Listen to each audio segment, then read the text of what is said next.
last night on The Bachelorette. I'm always gonna keep the main thing the main thing. Yo, let's keep the main thing the main thing. We've said it a million times. I'm always gonna keep the main thing the main thing. At the end of the day, it's going to be a test to see who can keep the main thing the main thing. You know, I've continued to preach keep the main thing the main thing. My main thing is my relationship with Jenn. I don't spend my time talking about none of y'all. Boy, I keep the main thing the main thing. I'm gonna continue to keep the main thing the main thing. With Jenn, I will always keep the main thing the main thing. I'm somebody that's gonna keep the main thing the main thing. I will always keep the main thing the main thing. Fact of the matter is that there's other people out there with the same characteristics of you.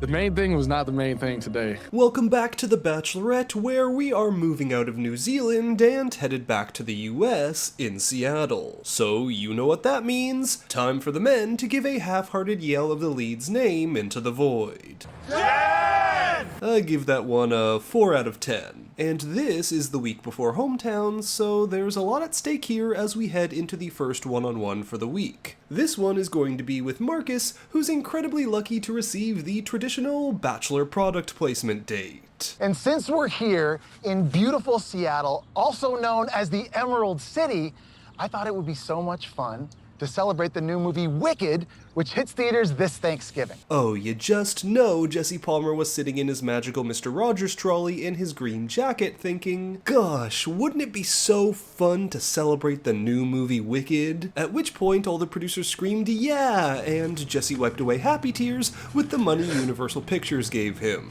And I mean, whatever, it happens all the time. I just wish it didn't seem so fake, as if someone's holding up a script to Jenn as she's endorsing something she's indifferent to, like... My only official recommendations are U.S. Army issued mustache trimmers, Morton's salt, and the C.R. Lawrence Fine 2-inch axe-style scraper oscillating knife blade. So Jesse sends these two down the yellow brick road to meet the final two from Joey's season, Kelsey and Daisy, who are also here to force-feed us Wicked propaganda. Me and Kelsey did find an unexpected friendship, much like Glinda and Alphaba from Wicked. You know, I've always said that about these two. I've always said that. So Jenn and Marcus walk down the yellow brick road, making choices and doing things, and that pretty much sums up this date. Eventually, it all leads to the Good Witch Charity, who tells these two to use her magic wand to pop these bubbles. The perfect date for an army vet with trauma from getting hit by a grenade. Then, of course, it wouldn't be a date with Jenn without a heights thing, as they then meet up with the OG Bachelorette Trista to head up into a hot air balloon and do the whole defying gravity thing. Now as that happens, back with the guys, it's time for the group date card to come out. And when everyone's name is called except Jeremy's, well, Jeremy knows that he's going to be getting his first one-on-one of the season, and just in the nick of time. But, you know, he's totally whatevs about it. Does that mean I have a one-on-one for sure? Yeah. Alright. Now back with Marcus and Jenn, it's time for us to hear the contractually mandated emotionally gut-wrenching date story. This time, in true Bachelor fashion, right on a baseball field. Where here, Marcus opens up about how his parents left him and his sister at a daycare and never came back. So, they went to a foster home. There was a lot of times where I thought that I was gonna have a mom and dad, and then they would change their mind, and then me and my sister would end up back at a foster home. And that whole experience made Marcus feel like something was wrong with him. But Jenn says no, there's nothing wrong with Marcus. So Jenn pulls out a rose and tells Marcus, please don't feel unlovable, you're more than that. Just like Alphaba from Wicked in theaters this November. And you know what? Wicked isn't sponsoring this video, so let me just say, don't see Wicked. Don't go. Whatever you do, never see Wicked. Your move, Universal Pictures. Send me an email and I'll cut this part of the video out. But alright, it's time to move on to the group date, where we're once again pulling a date idea out from the classic Bachelor playbook. As we're going on the radio date, partially hosted by former Bachelor Jason and his wife Molly, who happened to go on the radio date during his season. Now here, Jenn gets asked who she's really connected with, and one man who comes up a lot is Sam, as Jenn is looking to break through that purely physical connection that they have and get to something more emotional. But don't worry, Sam M is always keeping the main thing the main thing. I'm gonna chase what I want, what my dream in life, which is become a husband, is become a father I'm somebody that's gonna keep the main thing the main thing. And his main thing is keeping it physical and aggressive, as the hosts ask the men to do a little word association, and this is Sam's word. Fantasy suite. It's rapid fire. Aggressive. What'd you say? Aggressive? What the hell? Hey guy, fella. You looking for harassment charges, man? Either read between the lines or look between the bars. Oh, this is one of the biggest nosedives in Bachelorette history, as all the other men are coming up with creative or just normal ways to describe Jenn and how they feel about her. Meanwhile, Sam keeps saying stuff like, To say that I've been doing nothing but falling in love with you from the first time that we had a conversation would be, yeah, that would be a lie.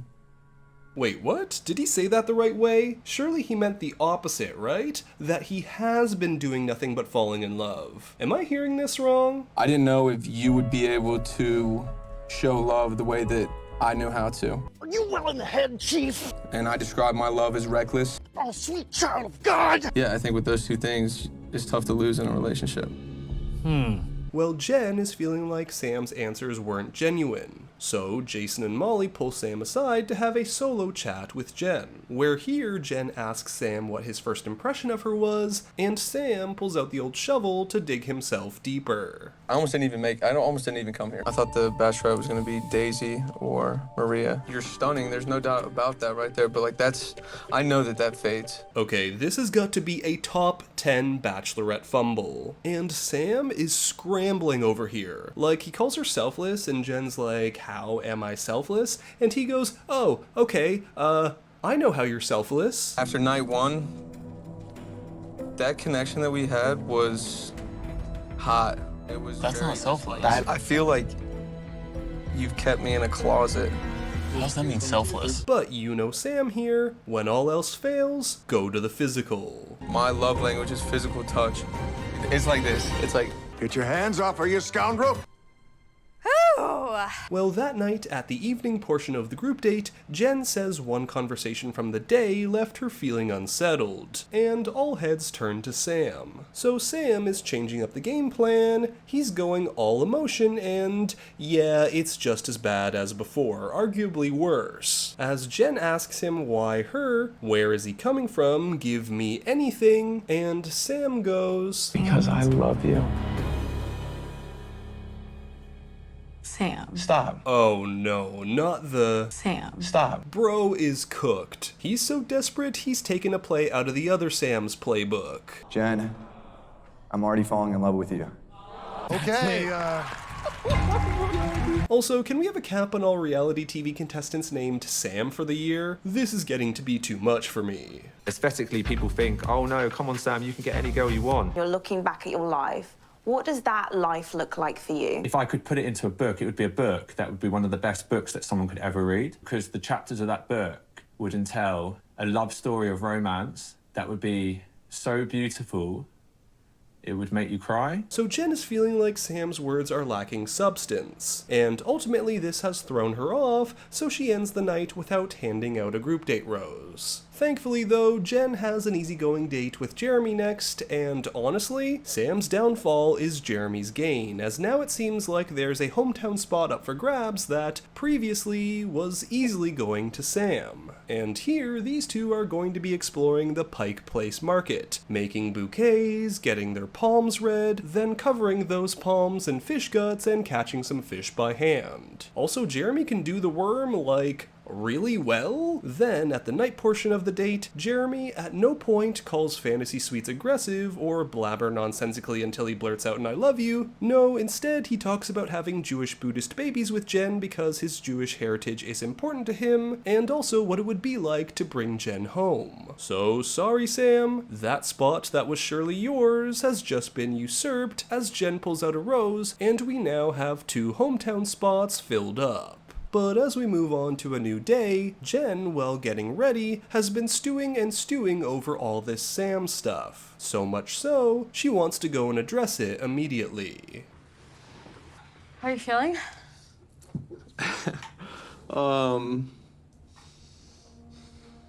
terrified? As you should be. Now Sam doubles down and says yes, he meant to say I love you. So Jenn pushes once more. What is it about her that makes him so certain he's in love with her? And well, Sam just throws his whole foot in his mouth. There's other people out there with the same characteristics of you. Hey, how do I know this? How do I know that? Like, I feel like you're looking at me waiting for this, like, these answers with words. Sometimes I'll start a sentence, and I don't even know where it's going. I just hope I find it along the way. Like an improv conversation. Well, Sam starts to mumble more about energy and ferocious love, and Jenn is going, I learned that you yearn for a love that's so powerful, that's endless. You're like pouring into my emotional part. What the hell does that even mean? And when all of this endless jabbering gets nowhere, Sam begins to malfunction and goes back to this. And now I see it. I love you. Oh man, he is crashing and burning in a bad way. So Jenn is like, 1, I don't believe you, 2, I'm not going to teach you what love is since you clearly have no clue, and 3, this is starting to remind me of some less than ideal relationships I've had in the past, so time to say goodbye. And this is the part where normally I'd put in a Deadpool meme saying bye bye bye to Sam as he packs his bags home, but I have a 3.5-year-old, so we didn't go and see that movie, and instead went to see Harold and the Purple Crayon, so enjoy a meme from that. What were you thinking? Oh, no, honestly, I don't do a lot of thinking. True. You know, it sucks, but the energy that she brought was very dull. It's not my fault. Oh, a moment ago you loved her, but now she's dull? You know what? Hit the meme anyway. Baby, bye, bye, bye. So with that, all that's left now is to get to the rose ceremony, where 2 roses and 2 hometown spots are left. One, of course, is earmarked for Devin, but the last one comes down to either Jonathan, Grant, or Spencer. Jonathan?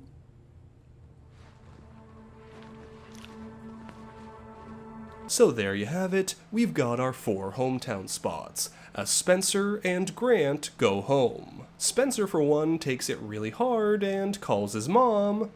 Hi, baby. Hey. Oh my gosh, what does this mean? I'm getting sent home. Grant, however, has a lot to look forward to, as ABC has announced he's the next Bachelor.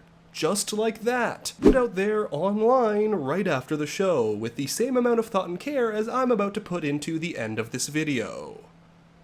Okay, bye. So, that's it for this recap of the Bachelorette Week 6. This is Robot AI Voice Fantake, because I'm putting no more effort into this video. Thanks for watching, and if you enjoyed the video, make sure to give it a like, comment down below, and subscribe to the channel for more content. And until next time, Bachelor Fantake, out. The main thing was not the main thing today.